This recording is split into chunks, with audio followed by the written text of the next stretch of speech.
રાજ્યમાં આજથી ચોમાસાની એન્ટ્રી થઈ ગઈ છે, ત્યારે આજે 10 જિલ્લામાં વરસાદની આગાહી કરવામાં આવી છે। સાંજે 7 વાગ્યા સુધીમાં વરસાદની આગાહી, પવન સાથે વરસી શકે છે વરસાદ। નવસારી, દાદરાનગર હવેલીમાં આગાહી, તો સુરત, તાપી, ડાંગમાં પણ વરસાદની આગાહી કરવામાં આવી છે। નર્મદા, છોટાઉદેપુર, ભાવનગરમાં પણ આગાહી કરવામાં આવી છે, તો અમરેલી, વલસાડમાં વરસી શકે છે વરસાદ।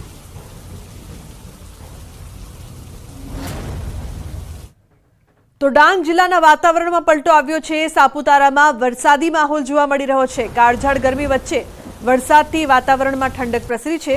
સાપુતારા ખાતે ફરવા આવેલા પ્રવાસીઓમાં ખુશીનો માહોલ જોવા મળી રહ્યો છે। તો ડાંગ જિલ્લાના વાતાવરણમાં એકાએક પલટો જોવા મળી રહ્યો છે। સાપુતારામાં વરસાદી માહોલ, પ્રવાસીઓમાં ખુશીની લહેર જોવા મળી રહી છે। ફોનલાઈન પર સંવાદદાતા નિશાંત મહાકાલ જોડાયા છે। નિશાંત, શું અપડેટ ડાંગના જિલ્લામાં વાતાવરણમાં પલટો? જી, ચોક્કસથી જણાવી દઉં કે ડાંગ જિલ્લાના વાતાવરણમાં આજે ફરી પલટો આવ્યો છે। ગિરિમથક સાપુતારા ખાતે વરસાદી માહોલ છે, ત્યારે કાળઝાળ ગરમી વચ્ચે વરસાદ વરસતા વાતાવરણમાં ઠંડક પસરી છે। તો સાપુતારા ખાતે આવતા પ્રવાસીઓમાં પણ ખુશીનો માહોલ છે। જી બિલકુલ નિશાંત, આભાર સમગ્ર માહિતી બદલ। તો સાપુતારામાં વરસાદી માહોલ, પ્રવાસીઓમાં ખુશીની લહેર। ધોરાજીમાં રોગચાળો વધતા દર્દીઓનો ધસારો જોવા મળી રહ્યો છે। વાયરલ ઇન્ફેક્શનના દર્દીઓની સંખ્યા વધી છે। ધોરાજી સિવિલ હોસ્પિટલમાં દર્દીઓનો ધસારો મિક્સર ઋતુના કારણે રોગચાળો વકર્યો હોવાનું માનવામાં આવે છે। સિવિલ હોસ્પિટલમાં પહેલા 400 જેટલા દર્દીઓની રહેતી હતી ઓપીડી, હાલ દર્દીઓની સંખ્યા વધીને 600ની આસપાસ પહોંચી છે। વાયરલ ઇન્ફેક્શન, શરદી અને ઝાડા ઉલટીના દર્દીઓ સતત વધી રહ્યા છે।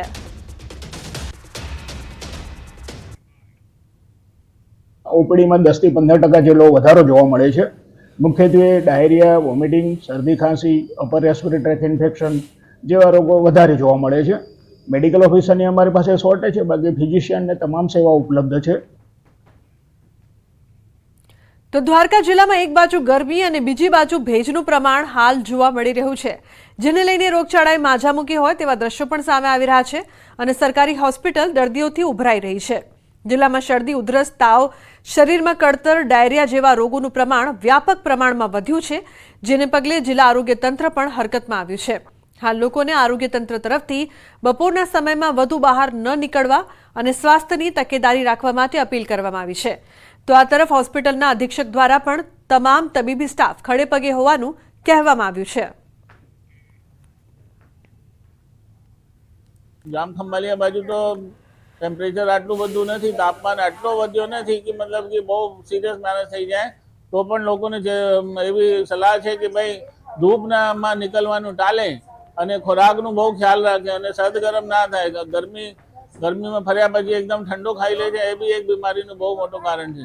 અને તાપ સખત જે ગરમીને છે 2 કલાક સપોઝ બપોરે 1 થી 4 હોય તો એમાં નીકળવાનું ટાળે, એવી સલાહ સરકારશ્રી તરફથી છે। અને કોઈ પણને તકલીફ હોય તો તાત્કાલિક સરકારી દવાખાનાની મુલાકાત લે એવી સરકારશ્રી તરફથી સૂચના છે। પ્રજાના મહેનતના ટેક્સના પૈસાનું આંધણ અને વ્યર્થ ખર્ચનું ઉત્તમ ઉદાહરણ આણંદ પાલિકાએ પૂરું પાડ્યું છે। આણંદના બાકરોલમાં કરોડોના ખર્ચે સુવેજ ટ્રીટમેન્ટ પ્લાન્ટ શરૂ કરવાનો નિર્ણય કરાયો, જે માટે બાકરોલ પાસે સરકારી જગ્યા પણ અપાઈ ગઈ અને પ્લાન્ટ સ્થાપિત પણ કરાયો, પણ હજુ સુધી આણંદ પાલિકાના ગેરવહીવટને કારણે આ પ્લાન્ટ શરૂ નથી થઈ શક્યો। રાજ્ય સરકાર દ્વારા આણંદ નગરપાલિકા હસ્તેના બાકરોલ અને ઉમા ભવન પાછળ સુવેજ ટ્રીટમેન્ટ પ્લાન્ટનું આયોજન કરેલું। બાકરોલ સુવેજ ટ્રીટમેન્ટ પ્લાન્ટ લગભગ 10 કરોડના ખર્ચે તૈયાર થઈને આજે શોભાના ગાંઠિયારૂપ બની ગયું છે। રાજ્ય સરકાર કરોડો રૂપિયાની ગ્રાન્ટ આપી છે, પરંતુ ગુજરાત અર્બન ડેવલપમેન્ટ કોર્પોરેશન અને આણંદ નગરપાલિકાને અણઘડ વહીવટના કારણે અત્યારે આ પ્લાન્ટ બંધ રહેવા પામ્યો છે।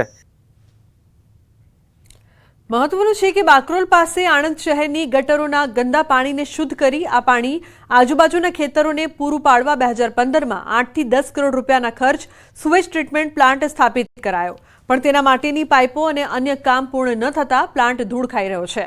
જ્યારે આ મુદ્દે પાલિકાના ચીફ ઓફિસરનું કહેવું છે ટૂંક સમયમાં સુવેજ ટ્રીટમેન્ટ પ્લાન્ટ શરૂ થઈ જશે। લાઇનનું કામ બાકી હતું, એ ડિસ્પોઝલ લાઇનનું કામ છે હમણાં લગભગ 1-2 મહિના પહેલા જ પૂર્ણ થઈ ગયું છે અને એ કામ પૂર્ણ થઈ ગયેલું છે અને કોન્ટ્રાક્ટર દ્વારા જે ટ્રાન્સફોર્મર નાખવાનું છે એનો વર્ક ઓર્ડર આપી દેવામાં આવેલ છે. લગભગ એકાદ વીકની અંદર ટ્રાન્સફોર્મર આવી જાય એટલે એસટીપીની કામગીરી શરૂ થઈ જાય. એટલે કોઈ ખર્ચ વેસ્ટેજ ગયો કે કોઈ એવું કંઈ છે જ નહીં. આણંદ જિલ્લાની આણંદ નગરપાલિકા અને ગુજરાત અર્બન ડેવલપમેન્ટ કોર્પોરેશન 2015માં 10 કરોડ રૂપિયાના ખર્ચે સુએજ ટ્રીટમેન્ટ પ્લાન્ટ અહીંયા બાકરોલ ખાતે શરૂ કરેલો. આખો પ્લાન્ટ બની ગયો છે. છેલ્લા ઘણા બધા વર્ષોથી આ પ્લાન્ટ બની ગયો છે, પણ એનો જે હેતુ હતો એ સિદ્ધ થયો નથી. મહત્વનો હેતુ આ સુએજ ટ્રીટમેન્ટ પ્લાન્ટનો એ હતો કે સમગ્ર આણંદ શહેરની ગટરનું ગંદુ પાણી અહીંયા સુએજ ટ્રીટમેન્ટ પ્લાન્ટમાં લાવી એને સ્વચ્છ કરી રિસાયકલિંગ કરી અને આજુબાજુના ખેતરોને શુદ્ધ પાણી પૂરું પાડવાનો હતો. ચોક્કસ હું દ્રશ્યમાં બતાવવા માંગીશ કે આ જે સુએજ ટ્રીટમેન્ટ પ્લાન્ટ છે એ અત્યારે બંધ હાલતમાં છે. અહીંયા જે કોઈ મશીનરી લગાડવામાં આવી છે એની કોઈ પણ જાતની માવજત થઈ નથી અને ખૂબ જ કહી શકાય કે એ અત્યારે મશીનરી છે એ બિલકુલ બંધ છે. કદાચ શક્ય છે કે આવનારા વર્ષોમાં જો પ્લાન્ટ શરૂ નહીં થાય તો આ જે કોઈ મશીનરી છે એ કાટ ખવાઈ જશે. ચોક્કસ આ અંગે અહીંના સ્થાનિક નાગરિકોનું કહેવું છે કે આણંદ નગરપાલિકાના જે નાગરિકો છે એ કરોડો રૂપિયા ટેક્સ નગરપાલિકાને ચૂકવે છે અને એના આધારે આ પ્રકારના વિકાસના કામો થતા હોય છે. ત્યારે આ સુએજ ટ્રીટમેન્ટ પ્લાન્ટ લગભગ 9 વર્ષથી બંધ છે અને આણંદ નગરના જે પ્રજાજનો છે એના ટેક્સના નાણાં વ્યર્થ એટલે કે વેડફાયા છે. જનક જાગીરદાર, ન્યૂઝ 18 ગુજરાતી, આણંદ.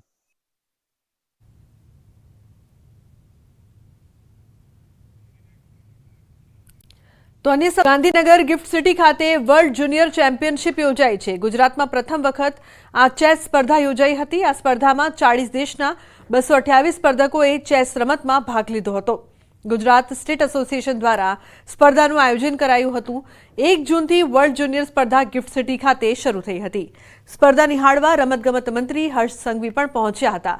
સ્પર્ધકો સાથે હર્ષ સંઘવીએ ઇન્ટરેક્સની સંઘવી કર્યું હતું. હર્ષ સંઘવીએ જણાવ્યું હતું કે આવનારા સમયમાં ગુજરાત ઇન્ટરનેશનલ ટુર્નામેન્ટ માટે આગવું પ્લેટફોર્મ પૂરું પાડશે. સંખ્યામાં પ્લેયર્સ ભારતમાં પધારેલા છે ને ખાસ કરીને ગુજરાતની ધરતી પર પધારેલા છે. આ બધા જ એવા પ્લેયર્સ છે કે જે પ્લેયરો દુનિયાભરની અલગ અલગ ચેસ ટુર્નામેન્ટ્સમાં અલગ અલગ મેડલ્સ પ્રાપ્ત કરેલા છે. જે આવનારા દિવસોની અંદર સિનિયર્સ રમવાના છે એવા જુનિयर प्लेयर्स ने આપણે હોસ્ટ કરવાનો અવસર પ્રાપ્ત થયો છે. हमारे गुजराती कल्चर का अनुभव कराया, उससे बहुत गर्व की बात है और हम इसके लिए गवर्नमेंट ऑफ गुजरात के स्पोर्ट्स सेक्रेटरी हर्ष संघवी जी से बहुत धन्यवाद मांगते हैं. उन्होंने हमें बहुत सपोर्ट किया है. તો પ્રજાના મહેનતના ટેક્સના પૈસાનું આંધણ અને વ્યર્થ ખર્ચનું ઉત્તમ ઉદાહરણ આણંદ પાલિકાએ પૂરું પાડ્યું છે. આણંદના બાકરોલમાં કરોડોના ખર્ચે સુએજ ટ્રીટમેન્ટ પ્લાન્ટ શરૂ કરવાનો નિર્ણય કરાયો, જે માટે બાકરોલ પાસે સરકારી જગ્યા પણ અપાઈ ગઈ અને પ્લાન્ટ સ્થાપિત પણ કરાયો. પણ હજુ સુધી આણંદ પાલિકાના ગેરવહીવટને કારણે આ પ્લાન્ટ શરૂ નથી થઈ શક્યો. રાજ્ય સરકાર દ્વારા આણંદ નગરપાલિકા હસ્તેના બાકરોલ અને ઉમા ભવન પાછળ સુએજ ટ્રીટમેન્ટ પ્લાન્ટનું આયોજન કરેલું. બાકરોલ સુએજ ટ્રીટમેન્ટ પ્લાન્ટ લગભગ 10 કરોડના ખર્ચે તૈયાર થઈને આજે શોભાના ગાંઠિયારૂપ બની ગયું છે. રાજ્ય સરકાર કરોડો રૂપિયાની ગ્રાન્ટ આપી છે, પરંતુ ગુજરાત અર્બન ડેવલપમેન્ટ કોર્પોરેશન અને આણંદ નગરપાલિકાને અણઘડ વહીવટના કારણે અત્યારે આ પ્લાન્ટ બંધ રહેવા પામ્યો છે. મહત્વનું છે કે બાકરોલ પાસે આણંદ શહેરની ગટરોના ગંદા પાણીને શુદ્ધ કરી આ પાણી આજુબાજુના ખેતરોને પૂરું પાડવા 2015માં 8 થી 10 કરોડ રૂપિયાના ખર્ચ સુએજ ટ્રીટમેન્ટ પ્લાન્ટ સ્થાપિત કરાયો. પણ તેના માટેની પાઇપો અને અન્ય કામ પૂર્ણ ન થતાં પ્લાન્ટ ધૂળ ખાઈ રહ્યો છે. જ્યારે આ મુદ્દે પાલિકાના ચીફ ઓફિસરનું કહેવું છે ટૂંક સમયમાં સુએજ ટ્રીટમેન્ટ પ્લાન્ટ શરૂ થઈ જશે. લાઇનનું કામ બાકી હતું, એ ડિસ્પોઝલ લાઇનનું કામ છે હમણાં લગભગ 1-2 મહિના પહેલાં જ પૂર્ણ થઈ ગયું છે અને એ કામ પૂર્ણ થઈ ગયેલું છે અને કોન્ટ્રાક્ટર દ્વારા જે ટ્રાન્સફોર્મર નાખવાનું છે એનો વર્ક ઓર્ડર આપી દેવામાં આવેલ છે. લગભગ એકાદ વીકની અંદર ટ્રાન્સફોર્મર આવી જાય એટલે એસટીપીની કામગીરી શરૂ થઈ જાય. એટલે કોઈ ખર્ચ વેસ્ટેજ ગયો કે કોઈ એવું કંઈ છે જ નહીં. આણંદ જિલ્લાની આણંદ નગરપાલિકા અને ગુજરાત અર્બન ડેવલપમેન્ટ કોર્પોરેશન 2015માં 10 કરોડ રૂપિયાના ખર્ચે સુએજ ટ્રીટમેન્ટ પ્લાન્ટ અહીંયા બાકરોલ ખાતે શરૂ કરેલો. આખો પ્લાન્ટ બની ગયો છે. છેલ્લા ઘણા બધા વર્ષોથી આ પ્લાન્ટ બની ગયો છે, પણ એનો જે હેતુ હતો એ સિદ્ધ થયો નથી. મહત્વનો હેતુ આ સુએજ ટ્રીટમેન્ટ પ્લાન્ટનો એ હતો કે સમગ્ર આણંદ શહેરની ગટરનું ગંદુ પાણી અહીંયા સુએજ ટ્રીટમેન્ટ પ્લાન્ટમાં લાવી એને સ્વચ્છ કરી રિસાયકલિંગ કરી અને આજુબાજુના ખેતરોને શુદ્ધ પાણી પૂરું પાડવાનો હતો. ચોક્કસ હું દ્રશ્યમાં બતાવવા માંગીશ કે આ જે સુએજ ટ્રીટમેન્ટ પ્લાન્ટ છે એ અત્યારે બંધ હાલતમાં છે.